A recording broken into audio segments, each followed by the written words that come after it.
The water cycle starts with evaporation. It is a process where the water at the surface turns into water vapors. The water absorbs the heat energy from the sun and turns into vapors.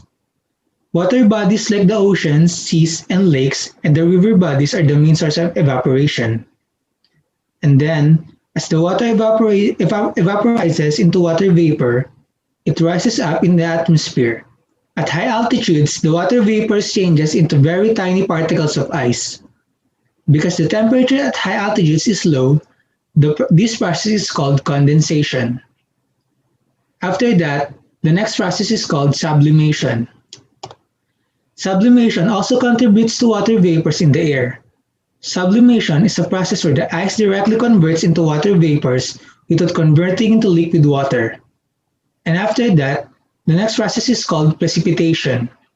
The clouds or the condensed water vapors then pour down as precipitations due to wind or temperature change. This occurs because of the water droplets combine to make bigger droplets. Also, when the air cannot hold any more water, it will precipitate. The next step is transpiration. As the water precipitates, some of it is absorbed by the soil. The water enters the process of transpiration. Transpiration is a process similar to evaporation where liquid water is turned into water vapor by the plants. The roots of the plant absorb the water and push towards the leaf and it is called photosynthesis. The next step is the runoff. As the water pours down, it leads to runoff. Runoff is the process where the water runs into the surface of the earth. When the snow melts into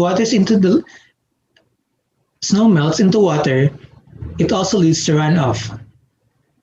Then after that, we have the infiltration. Some of the water also precipitates, does not run off into the rivers, is absorbed by the plants to get or gets evaporated. It moves deep into the soil, and this is called infiltration. Defining the word anthropogenic, it comes from the human activity that affects the environment negatively. Some of the anthropogenic effects that are caused by humans are pollution, climate change, and global warming. These anthropogenic effects, I have said, are also affecting the water in our world. The influence of these anthropogenic effects changes how the environment behaves, thus causing also how the cycle of water normally should be. The increase in pollution resulted to having acid rain which caused the water to be more acidic and kill the fishes. This can also make the fishes become invasive species where they invade another habitat to survive or be killed. Global warming also changed how the water cycle works. In global warming present, the Earth will have an increased temperature than normal and increasing the water cycle. Increase and longer duration of drought or an increase in rainfall is the result of this change. This means that there will be also increased precipitation which will also lead to increased runoff. This has also caused the species on water to die due to having a warmer water. Anthropogenic effect has also resulted to rapid increase in sea level, which can cause to have more erosion, floods, and loss of habitats of species living inland. Hi, I'm Giancarlo Galicia and I'm here to discuss the invasive species, also called as introduced species, alien species, or exotic species. Invasive species are any kind of non-native species that disrupt or change the flow of ecosystem that it colonizes. Such species may arrive in an area through natural migration or maybe lack of food to their last habitat. Though even if we say there are some beneficial effects, most of the time they cause economical, ecological, and environmental damage. One of the famous example is the zebra mussel, accidentally introduced by a cargo ship into the North American Great Lakes from the Black Sea in 1988.